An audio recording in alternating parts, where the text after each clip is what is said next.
l'idée, c'est de pouvoir identifier des biomarqueurs de la pathologie, d'une part, de mieux comprendre le rôle de l'exposition au stress, d'autre part.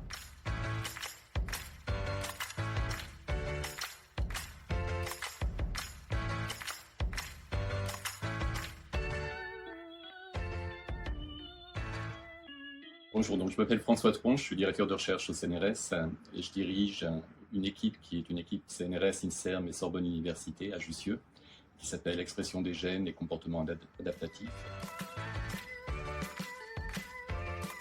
Bonjour, je suis Sheila Dias, je suis dans l'équipe de François Tronche. Notre travail se focalise sur le rôle du stress dans la maladie d'Alzheimer. On est plus particulièrement se focalise sur un type de cellule de cerveau qui s'appelle le microglie. Notre objectif de recherche, c'est comment le stress va altérer cette microglie qui va en tour impacter la pathologie de la maladie et le déficit de la mémoire.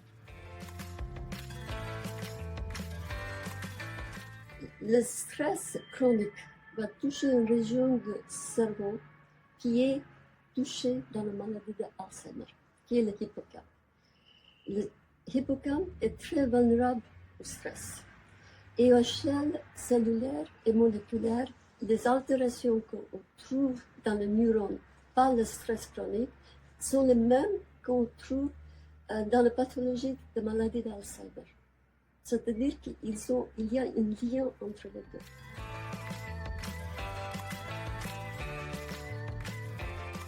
Alors, dans notre projet, on s'intéresse à la voie tau et à la réponse inflammatoire qui est associée et qui est engendrée au niveau des cellules de la microglie, parce que les travaux préliminaires nous ont montré que la réponse au stress aggravait les déficits mémoriels qui sont associés à la pathologie tau. Donc, on a identifié dans la microglie les conséquences moléculaires de l'exposition à des stress chroniques d'une part, et puis à la pathologie tau d'autre part.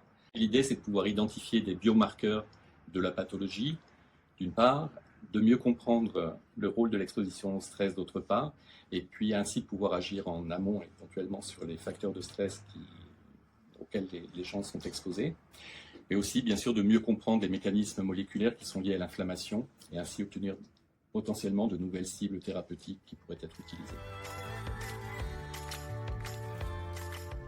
La subvention qu'on a eue avec les Pays-Bas, c'était 100 000 € qui couvre 2 ans. Mais en global, ce travail nous coûte à peu près 450 000 €.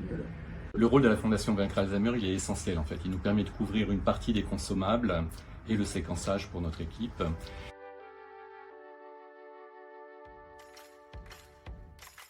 Pour finir, j'aimerais vraiment remercier les donateurs de la Fondation Vaincre Alzheimer qui permettent de mener à bien l'ensemble des recherches qu'on a réalisées là. Merci. Merci au fond de mon cœur que nous a permis de faire ce travail. Et je vous remercie beaucoup.